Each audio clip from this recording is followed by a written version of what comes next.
क्या सिर्फ सियासी परिवार में पैदा होना इस बात की गारंटी देता है कि कोई शख्स जनता के दिलों में जगह बना लेगा? नहीं ना। तो फिर वो क्या वजह होती है जो किसी शख्स को सियासी मैदान में सिकंदर बना दे? वो क्या वजह होती है जब आम जनता उसे अपना हमदर्द समझने लगती है? और वो क्या वजह होती है जब कोई युवा बेहद कम समय में ही सियासत के अहम मुकाम तक पहुंच जाता है? आज हम आपको मध्य प्रदेश की राजनीति के एक ऐसे ही युवा राजनेता के बारे में बताने जा रहे हैं जो कि देश के सबसे युवा कृषि मंत्रियों में से एक हैं और जिसने अपनी काबिलियत के बूते पर न केवल अपनी सियासी विरासत को आगे बढ़ाया बल्कि अपनी विनम्रता और लगन से अपनी एक अलग पहचान भी बना ली है। जी हाँ, बात कर रहे हैं मध्य प्रदेश के पूर्व डिप्टी चीफ मिनिस्टर स्वर्गीय सुभाष यादव जी के पुत्र, पूर्व केंद्रीय मंत्री अरुण यादव जी के छोटे भाई और मध्य प्रदेश के युवा कृषि मंत्री सचिन सुभाष यादव के। मैं सचिन सुभाष यादव ईश्वर की शपथ लेता हूं कि मैं विधि द्वारा स्थापित भारत के संविधान के प्रति सच्ची श्रद्धा और निष्ठा रखूंगा। बोरावा खरगोन जिले का एक छोटा सा गांव जहां 10 जनवरी 1982 को सचिन यादव का जन्म हुआ। सचिन यादव के पिता स्वर्गीय श्री सुभाष यादव जी मध्य प्रदेश के उप मुख्यमंत्री और प्रदेश कांग्रेस के अध्यक्ष भी रहे। सचिन यादव के बड़े भाई अरुण यादव जी भी केंद्र में मंत्री रह चुके हैं और मध्य प्रदेश कांग्रेस के प्रदेश अध्यक्ष भी। सचिन यादव 4 बहनों और 2 भाइयों में सबसे छोटे हैं। बचपन की उन यादों में आपको ले जाना चाहूंगा। ये गांव आपका जो है, इससे जुड़ी हुई यादों के बारे में बताइए। बचपन में क्या मस्ती करते थे, कैसे खेलते थे, क्या शरारतें करते थे आप? नहीं, देखिए, बचपन में जो हमारी मित्र मंडली थी यहाँ पर काफ़ी शरारतें हम लोग करते रहते थे। जब भी स्कूल की छुट्टी होती थी या तो क्रिकेट खेलते थे या फिर कुछ ना कुछ उधम मस्ती जो है हमारी सबकी जारी रहती थी।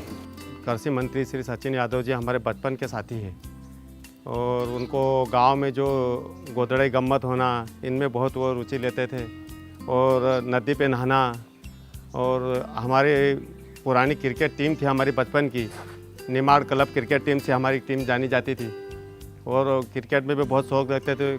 कोई बात का उनको घमंड नहीं था, साथ में रहना, छोटे बड़े उनको कहीं इनका घमंड नहीं था। जैसे ही घर आए उनका जो भी सामान वामान पटका सीधा हमारा यहाँ से थोड़ी दूर पे हमारा घर है, वहाँ पे आते थे। धर्मपुरी में बैठ के गप्पे मारते थे, रात के 12 बजे तक बैठे रहते थे, अलाव लगा के बातें होती रहती थी। एक पूरा गांव जो है एक परिवार की तरह था। कहीं पर भी कैसे भी आप चले जाओ, पूछ जाओ, कहीं भी खाना खा लो, पूरा गांव जो है एक मुझे अपने बेटे के रूप में मानता था और वैसा ही व्यवहार हम लोगों का भी पूरे परिवार का गांव के प्रति रहता था।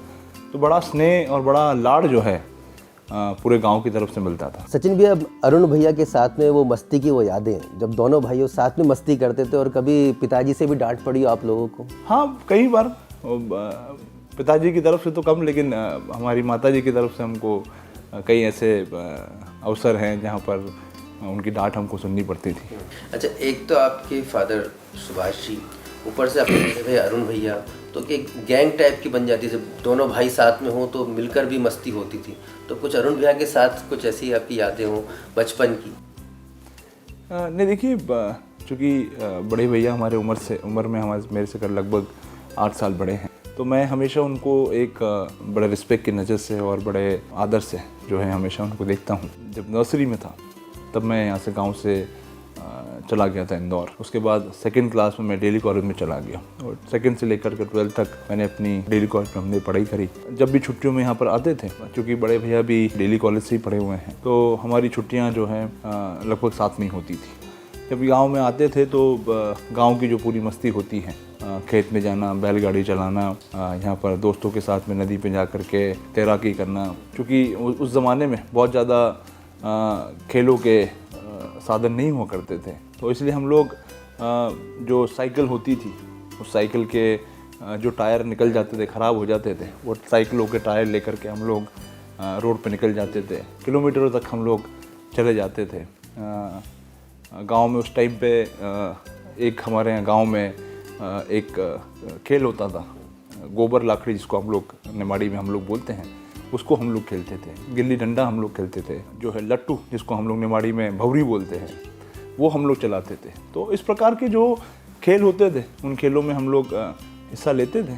बड़े भाई के साथ भी जो है काफ़ी ऐसे क्षण और मस्ती भरे पल भी जो है बिताते थे। आप दिल्ली कॉलेज में पढ़ाई कर रहे थे, तो आपने क्यों सोचा कि आपको भी राजनीति में आना चाहिए, और वो कौन सा लम्हा था जिसने कहा कि नहीं, सचिन यादव भी अपनी पॉलिटिकल जो विरासत है उसको आगे बढ़ाएगा? देखिए, चूँकि आप जब किसी राजनीतिक परिवार से आते हो तो जिस परिवेश में और जिस माहौल में आप रहते हो तो कहीं ना कहीं आप का एक इंक्लिनेशन जो है, एक झुकाव उस प्रोफेशन की तरफ हो जाता है।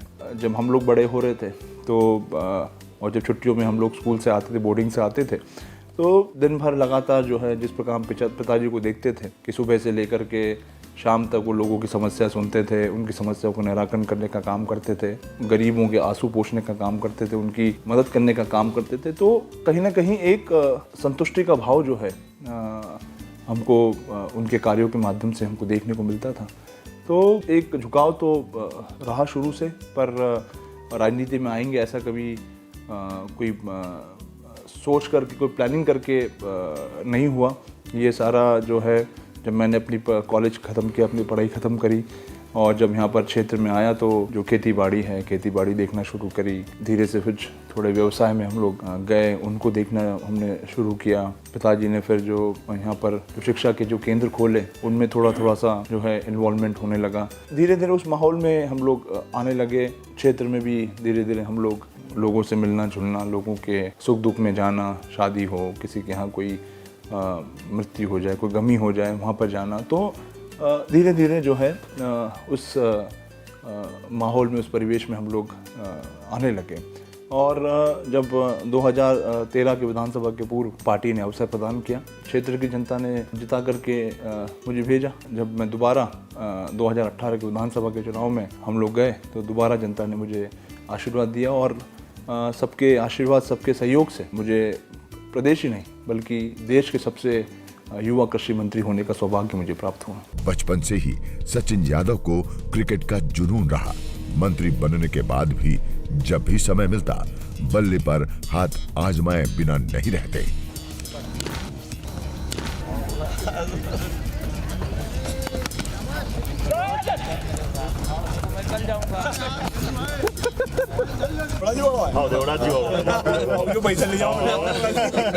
सचिन भैया, पूरे दिन हम आपके साथ में रहे और काफ़ी खेले कूदे भी। एक बार की तो हमें ऐसा लगता है कि अगर आप पॉलिटिशियन नहीं होते तो क्रिकेटर ज़रूर होते। निश्चित रूप से देखिए, मैं बचपन से ही मेरा लगाव क्रिकेट की तरफ रहा है। और चाहे मैं जूनियर स्कूल की बात करूं तो हम लोग हमारी जो जूनियर स्कूल की टीम होती थी उस टीम का मैं कैप्टन हुआ करता था। जब हम लोग सीनियर स्कूल में पहुंचे तो लगातार हम लोग क्रिकेट खेलते रहे और सीनियर स्कूल में भी मैं अपनी टीम का जो है नेतृत्व करता था। और एक हमेशा से, क्योंकि हम लोग बोर्डिंग स्कूल में रहे हैं और बोर्डिंग स्कूल में हम लोग का झुकाव जो है स्पोर्ट्स की तरह रहता था। हम लोग स्कूल में 5 बजे हम लोग सुबह उठते थे और स्कूल में उठ करके फिर हम लोग, क्योंकि हम लोग कॉलेज टीम में हुआ करते थे, कहीं ना कहीं आप ठीक कह रहे हैं कि अगर राजनीतिक जीवन में नहीं आते, सार्वजनिक जीवन में नहीं आते तो अपने निश्चित रूप से क्रिकेट में ज़रूर जो है अपना भाग्य आजमाने का प्रयास जरूर करते हैं। सचिन भैया, वो कौन सा ऐसा मैच है जो आपके जहन में है जिसे जीतकर सबसे ज़्यादा खुशी आपको हुई थी? आपको लगा था कि नहीं भाई, ये मैच जीतकर हमने कुछ अचीव किया है? मुझे याद है, हम लोग स्कूल में हमारा एक इंटर स्कूल टूर्नामेंट हुआ करता था और सामने वाली टीम ने एक बड़ा विशाल स्कोर जो है खड़ा किया था और हमारे ड्रेसिंग रूम में ये चर्चाएं हो रही थी कि बहुत मुश्किल टारगेट है। और मैं और मेरा जो ओपनर हमारे हुआ करते थे, मेरे बैचमेट तन्नूकरण, हम लोगों ने उसकी शुरुआत करी हम लोगों ने।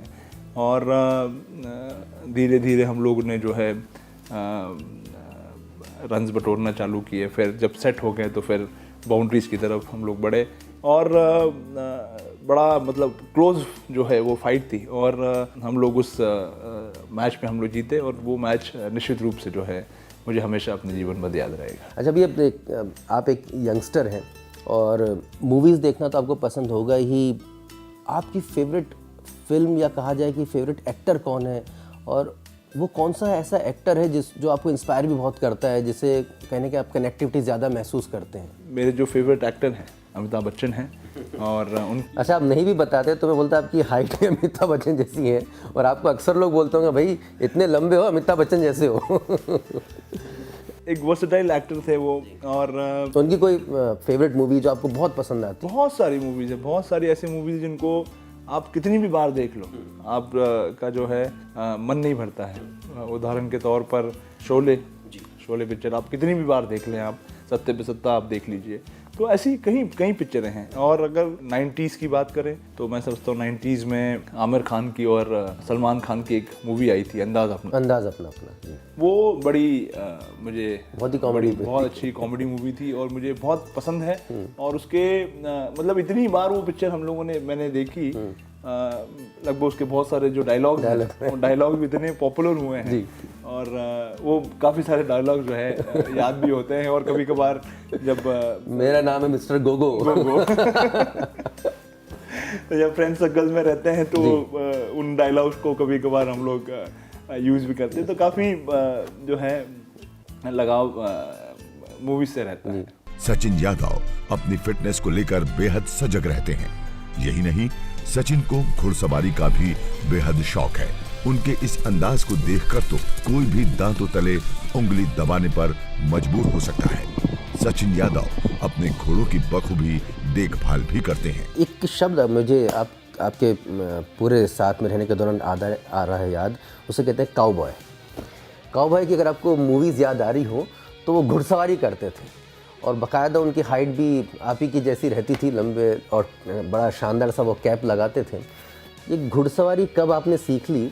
और हमें लगता था कि शौकिया घुड़सवारी आप करते होंगे, कुछ लोग जाते हैं थोड़ा सा चल लिए, लेकिन आप तो बाकायदा खुद ही जो है घोड़े को तैयार भी करते हैं और वो आपको पहचानते भी हैं। जैसे मैंने आपको कहा कि जब हम लोग आते थे, छुट्टियों में आते थे, हम लोग की ड्यूटी लगती थी कि आज सचिन जो है खेत में जाकर के मज़दूरों की रोटी दे के आएगा। एक दिन फिर किसी और हमारे जो भाई है उसकी ड्यूटी लगती थी। जब हम लोग खेत में रोटी देने के लिए जाते थे तो हम लोग को घोड़े पे हम लोग बैठ करके जाते थे। निश्चित रूप से उस समय इतने अच्छे से हम लोग को घुड़सवारी नहीं आती थी, लेकिन हम लोग को बैठना, हम लोग को उस समय आना हमने शुरू कर दिया था। साथ में हमारा एक जो है साथ में एक व्यक्ति हमारे साथ में जाता था जो कि इस चीज़ का ध्यान रखता था कि कहीं कोई दिक्कत जो है नहीं आए। तो एक आदत जो है शुरू से हम लोग की बनी, और मुझे बचपन से ही जो है हमेशा जानवरों से बड़ा प्यार रहा है, चाहे हमारे डॉग्स हों, चाहे हमारी गौ माता हो, चाहे फिर हमारे घोड़े हों। तो एक वो लगाव जो है शुरू से रहा है, और आज भी जो है वो जुड़ाव मेरा अभी भी बना हुआ है। आपकी मैरिड लाइफ के बारे में जानना चाहेंगे। आपकी जो शादी हुई है वो अरेंज मैरिज हुई है, लव मैरिज हुई है, और इट बाय योर चॉइस और it were being instructed by your parents? देखिए, मेरी शादी इट वाज अरेंज मैरिज, और जो है माताजी पिताजी ने, मेरी बहन ने जो है ये रिश्ता जो है करवाया था। और ये एक बात ज़रूर कहूँगा कि पहली और आखिरी लड़की जिसे देखा, जिसे पसंद किया, वो आज मेरी अर्धांगिनी है, मेरी धर्मपत्नी है। आप उनसे कब निवाड़ी में बात करते हैं? कौन सी भाषा में बात करते हैं? मैं चूँकि वो दिल्ली से हैं, लेकिन एक उनकी बड़ी अच्छी बात मुझे काफ़ी पसंद है। दिल्ली से रहने के बावजूद भी जो है वहाँ पर गांव में आकर के वो रही। धीरे धीरे जो है उन्होंने यहाँ की जितनी भी जो रीति रिवाज है, जो परंपराएं हैं, यहाँ की जो बोली है, भाषा है, उसको भी पूरी तरीके से तो नहीं, बट काफ़ी हद तक जो है उसको समझती हैं और उसको बोलने का प्रयास भी करती हैं। सचिन भैया, आपके 2 सुपुत्र हैं और ट्विंस हैं, किस तरह का उनका नेचर है? और अरुण भैया और सचिन भैया की तरह आपके ट्विंस जो हैं उनका व्यवहार कैसा है? देखिए, निश्चित रूप से जो है आज जो जिम्मेदारी मेरे कंधों पर है, तो कहीं ना कहीं एक समय का अभाव तो रहता है, लेकिन मैं कोशिश करता हूँ, मैं प्रयास करता हूँ कि मैं ज़्यादा से ज़्यादा उनके साथ समय बिता सकूँ। और मेरे 2 जुड़वा बेटे हैं, रणवीर और उदयवीर। दोनों ही स्वभाव में एक दूसरे से विपरीत हैं। एक काफ़ी शांत और धैर्य जिसको अपन कह सकते हैं, और दूसरा जो है उदय काफ़ी चंचल और काफ़ी, मैं समझता हूँ, पीपल फ्रेंडली है। तो दोनों के स्वभाव में काफ़ी अंतर है। घर में सबसे छोटा होने की वजह से सचिन अपनी मां के बेहद लाडले भी हैं। हालांकि खाने को लेकर उनकी कोई खास पसंद या नापसंदगी नहीं है। वो अपनी मां के हाथ का खाना खूब चाव से खाते हैं। भैया को पराठे पसंद है कि रोटी? भैया को पराठे पसंद है, रोटी पसंद है, दोनों चीज पसंद है। सचिन को अपने परिवार से लगाव है, अपनी माँ से लगाव है, अपनी बहनों से लगाव है। सबसे वो ध्यान रखता है, पूछता है, सबका ध्यान रखता है। त्यौहार पे भी सबको इकट्ठे करते हैं। ये सब पूरे हमारे भांजे नंदे हैं, सबको बुलाते हैं, सबको अपने पास बिठाते, साथ में खाना खाते हैं। हमारे बारे में भी सोचते हैं कि हमारी माँ अकेली बेटी है ये। और पापा को बहुत फील करते रहते हैं वो, कि पापा होते ऐसा होता, पापा रहते तो हम और आगे बढ़ते। ऐसे पापा को बहुत याद करता रहता है सचिन में ये बहुत ज़्यादा ये है कि अपने परिवार को लेके चलता है, सबको साथ लेके चलता है, सबको काम देता है, सबका काम देखता भी है। बड़े भैया से भी कोई काम बिना पूछे करता नहीं है। बुरावा गांव के यादव परिवार के पुश्तैनी घर को ही अगर गौशाला कहें तो अतिशयोक्ति नहीं होगी। इस घर में गौ सेवा की बरसों पुरानी परंपरा रही है। सचिन यादव भी अपनी इस परंपरा का पालन करने में गर्व महसूस करते हैं। ये पीढ़ियों से हम लोग गौ माता की सेवा करते आ रहे हैं और आज भी हम इस परंपरा को आगे बढ़ाने का काम कर रहे हैं। पूरी गौशाला भी है? हाँ, ये सब हमारी गौशाला है। और इसके अलावा विशेषता हमारी इस गौशाला की है कि गौ माता का दूध नहीं निकाला। अच्छा, दूध हम इस दूध को जो हमारी गौ माता के जो बछड़े होते हैं तो वो उन्हीं के सेवन के लिए किया जाता है। और साथ ही अगर गांव में कोई किसान साथी अगर उनकी सेवा नहीं कर पाते किसी आर्थिक कमजोरी के कारण, तो वो भी हमारे यहाँ पर आकर उनको गौ माता को छोड़ देता है, जिसकी सेवा। अपने स्वर्गीय पिता और बड़े भाई की तरह सचिन यादव भी आम लोगों को पूरा समय देते हैं और उनकी समस्या दूर करने की हर संभव कोशिश भी करते हैं। सचिन के जीवन में उनके पिता स्वर्गीय सुभाष यादव की छाप साफ देखी जा सकती है। सचिन भी आपके पिताजी के बारे में जानना चाहेंगे, स्वर्गीय सुभाष जी के बारे में। उनके ज़िंदगी से जुड़े वो पहलू जो आप याद करते हैं, अक्सर आपको जब उनकी याद आती तो वो कौन सी बातें हैं जो आपको इंस्पायर भी करती हूँ?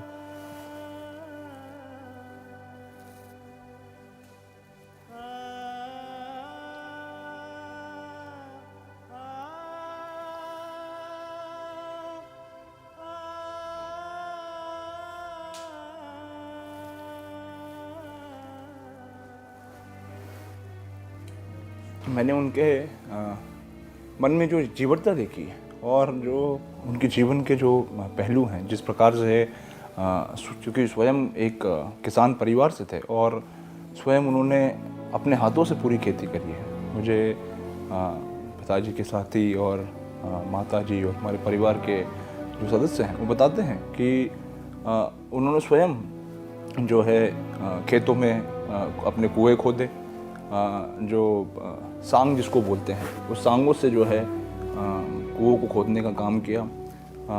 एक वाकया जो है माताजी अक्सर बताती हैं कि पढ़ाई जब ख़त्म हुई उनकी तो उन्होंने इंदौर से एग्रीकल्चर कॉलेज से उन्होंने बीएससी करी।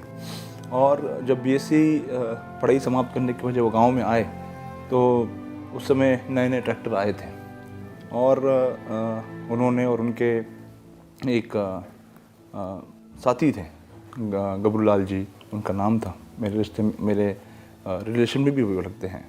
तो उनके साथ में मिलकर के मेरे जब दादा से उन्होंने कहा कि मुझे ट्रैक्टर ख़रीदना है तो मेरे दादा ने उनको सख्त मना कर दिया, क्योंकि वो ब्याज से बहुत डरते थे। आप जानते कि पुराने लोग जो हैं काफ़ी बैंकों से और ब्याजों से, ऋण से बड़ा कतराते थे। लेकिन उन्होंने फिर किसी प्रकार से मनाया। तो दादाजी ने कहा कि मैं एक पैसा जो है तुमको मेरे घर से नहीं दूंगा, तुमको अगर लेना है तो ट्रैक्टर का ऋण भी तुमको ही चुकाना है। और मेरे ख्याल से उस समय मेरे ख्याल से 3-4 साल के लिए जो है ऋण मिलता था। तो उन्होंने दिन में जो है, जो कि उस समय शायद वो सार्वजनिक जीवन में आ चुके थे, तो दिन में जो उनके दोस्त हैं, उनके जो भाई थे, दिन में वो ट्रैक्टर चलाते थे और रात को जो है जब कोई देखता नहीं था तो रात को वो ट्रैक्टर चलाते थे। और जो ऋण 3 साल 4 साल में जिसकी अदायगी करनी थी उसको उन दोनों ने मिल कर के जो है 1 साल में उस ऋण की अदायगी करने का काम किया। तो ये एक उनके मन में एक जुनून था कि मैं जो मेरा किसान है, मेरे किसान के लिए मुझे चूँकि अवसर मिला है तो मैं इस अवसर को खोना नहीं चाहता हूँ। और जब वो प्रथम बार जब यहाँ से सांसद बन करके चुन करके गए और जब इंदिरा जी ने उन्हें बुलाया आपकी क्या प्राथमिकता है, तो उन्होंने एक ही चीज़ कही कि मेरा जो निमाड़ है वहाँ पर सिंचाई के साधनों का बड़ा अभाव है। पूरा हमारा जो क्षेत्र है सूखा क्षेत्र हुआ करता था। यहाँ कर जो किसान है वो किसान बड़ा मेहनती था, लेकिन पानी के अभाव में वो आगे नहीं बढ़ पाता था। तो उनसे उन्होंने चर्चा करी और जब किसी कारण से उस योजना में कुछ रुकावटें आ रही थी तब उन्होंने ज़िद करके उन्होंने कहा कि अगर मैं अपने क्षेत्र के लिए, अपने किसानों के लिए अगर कुछ नहीं कर सकता हूं तो फिर मेरा जो उन्होंने मुझसे उम्मीद रखी है, मुझे यहाँ पर दिल्ली की पंचायत में भी चुन करके भेजा है, तो मेरा चुन के आना सार्थक नहीं होगा। तब इंदिरा जी ने उनकी बात मानी और जो इंदिरा सागर परियोजना है उसकी स्वीकृति उन्होंने प्रदान करी। स्वयं वो आई थी और उन्होंने उसकी आधारशिला रखी। तो वो कहानी वहाँ से शुरू हुई और बड़ा लंबा समय जो है लगा। और मैं धन्यवाद देना चाहता हूँ हमारे इस पूरे क्षेत्र के, पूरे निमाड़ के लोगों को, जिन्होंने उनके हर संकट में उनके साथ में खड़े रहे, उन पर विश्वास व्यक्त किया और उनकी हर बात को जो है उन्होंने मानी और लगातार जो है उनको सहयोग प्रदान करते, अपना आशीर्वाद प्रदान करते रहे। कुछ नहीं था बोरां के अंदर, सारी व्यवस्था उन्होंने लगवाई। न तो रोड था, न दवाखाना था, न स्कूल थी, कुछ नहीं था। सारा काम उन्होंने किया।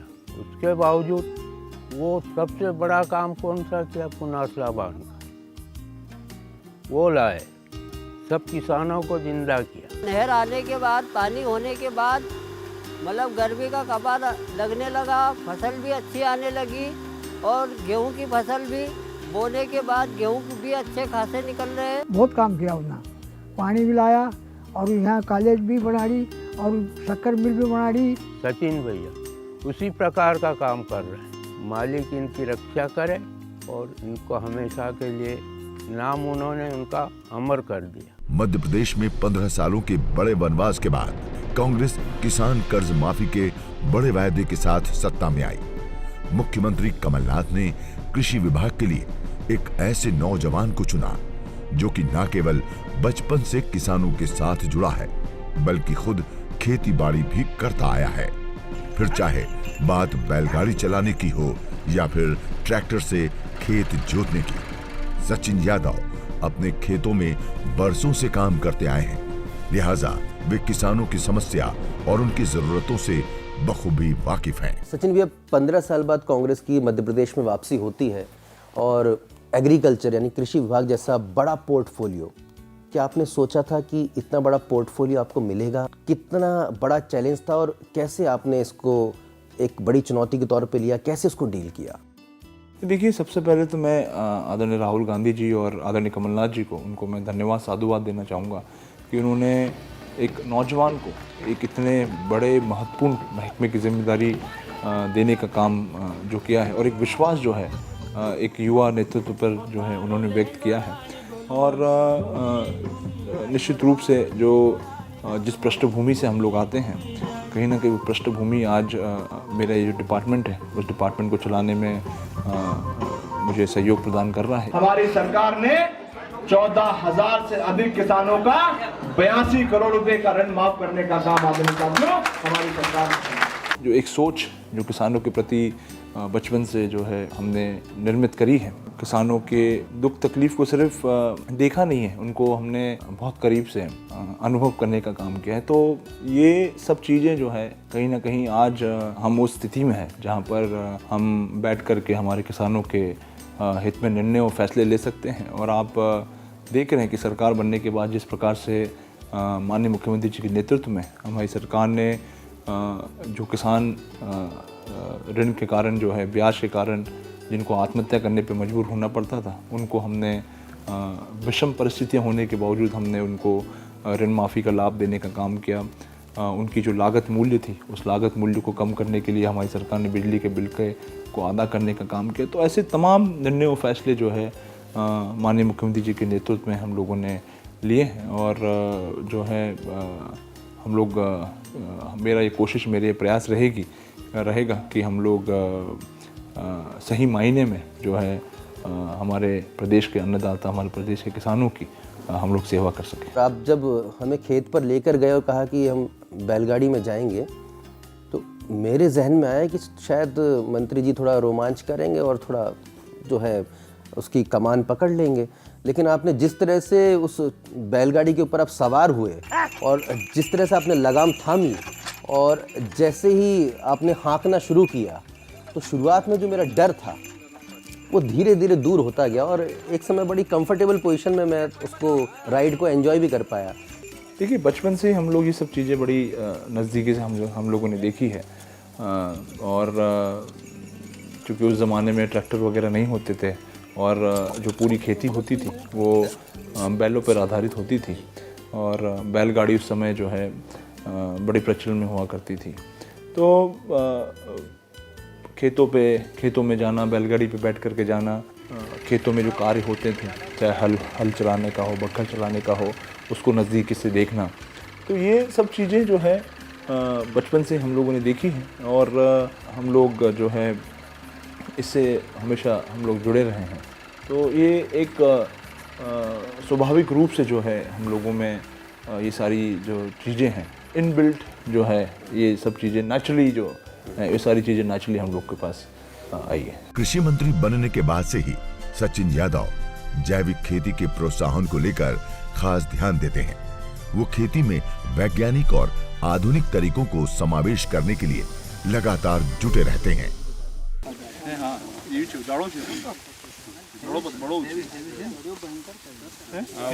ये इल्ली पकड़ के इसको छुंदा करके इसमें वायरस बनाते हैं और उसी का छिड़काव कराते, तो इल्ली पर वो वायरस आएगा तो ऑटोमेटिक भोजन बंद कर देगी वो। हाँ, तो दूसरी इल्ली को भी वही वायरस लग जाएगा भोजन। जब खेत में जो मजदूर लोग काम करते थे तो उनके लिए घर से रोटी बन के जाती थी, तो वो रोटी देने के लिए जो है हम लोगों को बोला जाता था कि आपको जा कर के वहाँ पर रोटी देना है, कभी जब चाय का समय होता है तो चाय दे करके आनी है। तो इस प्रकार से जो है वो हमको हमेशा खेती किसानी की तरफ जो है ले जाने का काम जो है, एक सोच जो है उसके लिए विकसित करने का काम उन्होंने किया है। सचिन यादव और उनके परिवार का रुझान बेहतर शिक्षा की ओर शुरू से रहा है। यही वजह है कि बोरावा जैसे छोटे गांव में यादव परिवार ने JIT जैसे तकनीकी इंस्टीट्यूट की स्थापना की। बेहतरीन इंफ्रास्ट्रक्चर और आला दर्जे की फैकल्टी के चलते यहाँ आसपास ही नहीं बल्कि दूसरे राज्यों से भी छात्र पढ़ने आते हैं। बहुत कम लोगों को शायद इस बात की जानकारी, और मुझे भी यहाँ आने से पहले ये मालूम नहीं था कि आपके गांव में इतने शानदार एजुकेशनल इंस्टीट्यूट्स की स्थापना आपके और आपके परिवार के द्वारा की गई है। और न केवल एक काम चलाओ इंस्टीट्यूट्स आपने वहाँ पर खड़े किए, बल्कि देखा जाए तो वर्ल्ड क्लास इंफ्रास्ट्रक्चर आपने वहाँ पर दे रखा है। हम चाहे JIT की बात करें, हम फार्मेसी कॉलेज की बात करें, हम B.Ed कॉलेज की बात करें, अभी हाल में हम देखने गए थे तो टोटली गर्ल्स का कॉलेज भी आप वहाँ पे बना रहे हैं। उसमें सुनने में आ रहा है कि प्यून से लेकर प्रिंसिपल तक पूरा का पूरा फीमेल स्टाफ वहाँ पर रहेगा। तो ये जो एजुकेशन को लेकर जो आप लोग का इंटरेस्ट है वो कैसे और कब डेवलप हुआ, और इसको इस लेवल तक लेकर जाना है, ये सोच कैसे और कब आई? देखिए, ये जितनी भी जो हमारी संस्थाएं आज खड़ी हुई हैं, ये संस्थाएं खड़ी करने के पीछे जो सोच थी वो स्वर्गीय पिताजी की सोच थी। उन्होंने अपने जीवन में बहुत सारी कठिनाइयों को सामना करना पड़ा।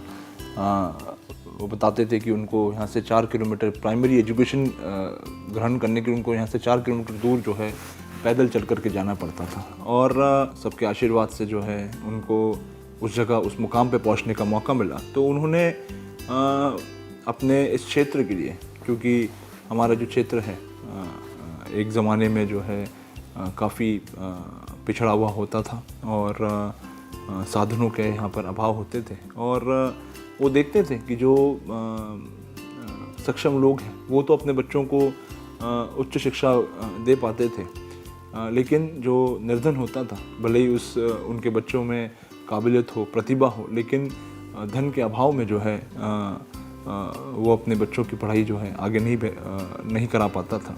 तो उसी को सोच को ध्यान में रख कर के उन्होंने इन संस्थाओं की जो है स्थापना करी, जहाँ पर उन्होंने एक इंजीनियरिंग कॉलेज की स्थापना करी, एक बीएड फार्मेसी कॉलेज की स्थापना करी, एक बीएड डीएड कॉलेज की स्थापना करी, एक स्कूल की उन्होंने स्थापना करी। और आज आप देखेंगे कि इन संस्थाओं में हमारे यहाँ पर दूर दूर से जो है बच्चे आकर के पढ़ रहे हैं, और वो बच्चे भी हैं जिनके माता पिता आज भी कोई 100 रुपये की या मजदूरी कर रहा है, उनके जैसे बच्चे भी आज, या उनके बच्चे भी जो है आज हमारे इन संस्थाओं में पढ़ रहे हैं।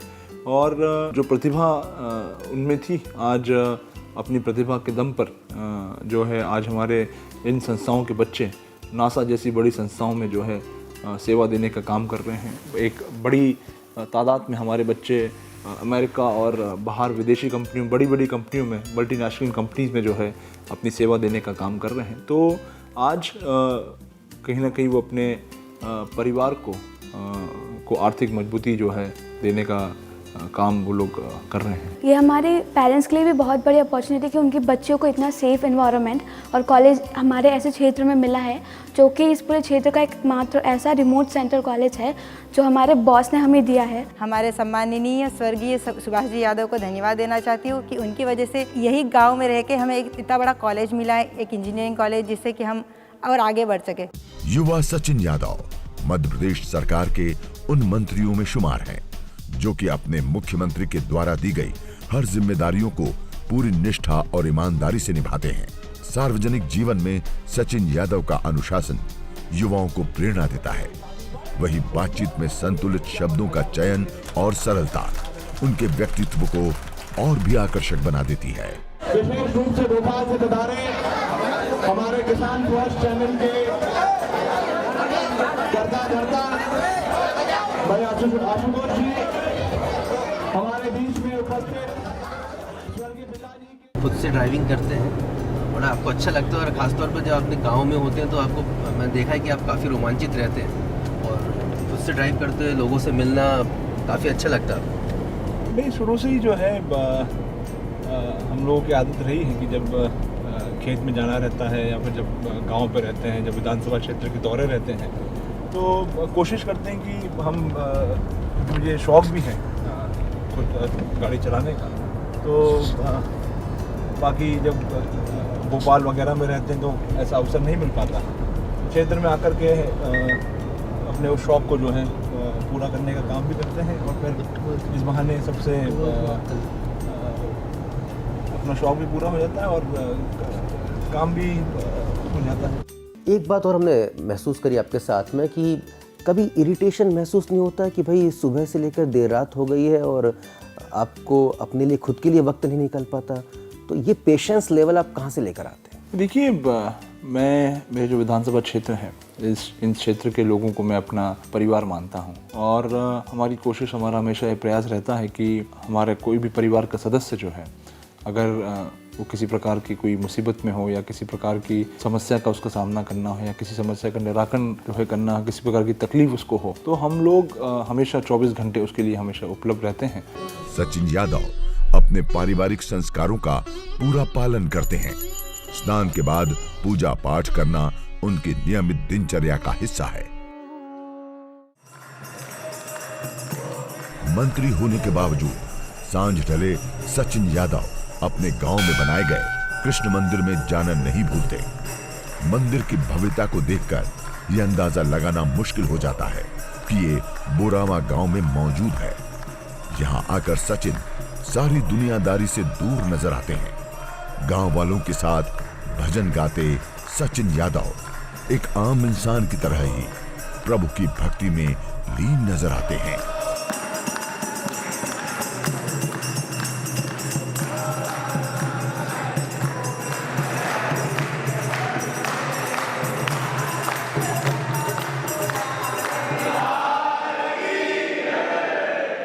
निमाड़ी भजन वो देवराम भाई को बुला के या हमको बुला के मैं भी निमाड़ी भजन थोड़े बहुत गा लेता हूँ। तो निमाड़ी के भजन वो मेरे से 2-4 चौपाइया मतलब बोलते थे कि यार वो फलाना भजन कौन सा यार वो गा के सुना दे यार। तो उनको बहुत शौक था निमाड़ी भजन का। सचिन यादव के व्यक्तित्व में नकारात्मकता देखने को नहीं मिलती। अपने संबोधन में भी वो विपक्ष को कोसने के बजाय अपने बेहतर कार्यों की जानकारी देना ज्यादा पसंद करते हैं। 365 दिनों में 365 वचनों को पूरा करने का काम आदरणीय साथियों हमारी सरकार ने करा है। सियासत में एक दूसरे पर कीचड़ उछालना आम बात है, लेकिन एक सियासी नेता कैसे कीचड़ में रहकर भी कमल की तरह खिल सकता है, इसका जज्बा सचिन यादव में देखने को मिलता है। क्या इस तरह के अनुभव से जुड़ा हुआ कोई ऐसा कोई गाना जो आपके जहन में याद आ रहा हो कि जो डिस्क्राइब करता हो आपके अब तक के सफ़र को और कहना कि आपको आगे बढ़ने की प्रेरणा भी देता हो, वो गाना अगर आप चंद लाइनें गुनगुना दें?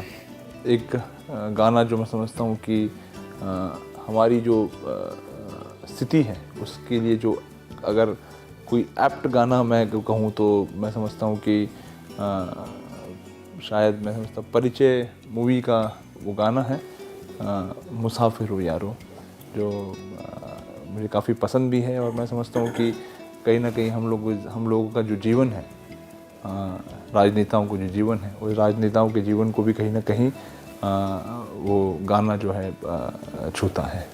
भैया उन्हीं चंद पंक्तियों को अगर आप गुनगुना दें। मैं कोशिश करता हूँ।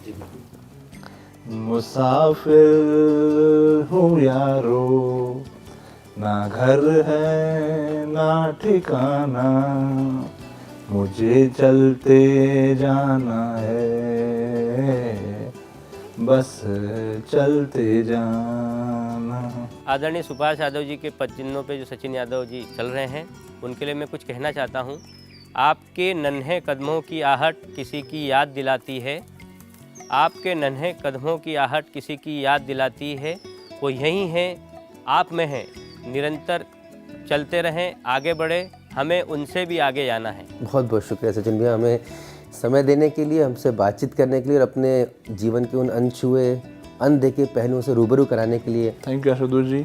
मैं आपको और आपके चैनल को भी और आपके तमाम साथियों को भी जो मैं धन्यवाद देता हूं कि जिस प्रकार से आपने और आपके चैनल ने उन सब पहलुओं को छूने का काम किया है और जो एक असली सचिन यादव है उसको आपने बाहर निकालने का जो काम आपने किया है, निश्चित रूप से ये कहीं ना कहीं हमारे साथियों को भी जो है उन अनछुए पहलुओं को देखने का मौका जो है उनको इसके माध्यम से उनको मिलेगा। बहुत बहुत शुक्रिया सर। Thank you.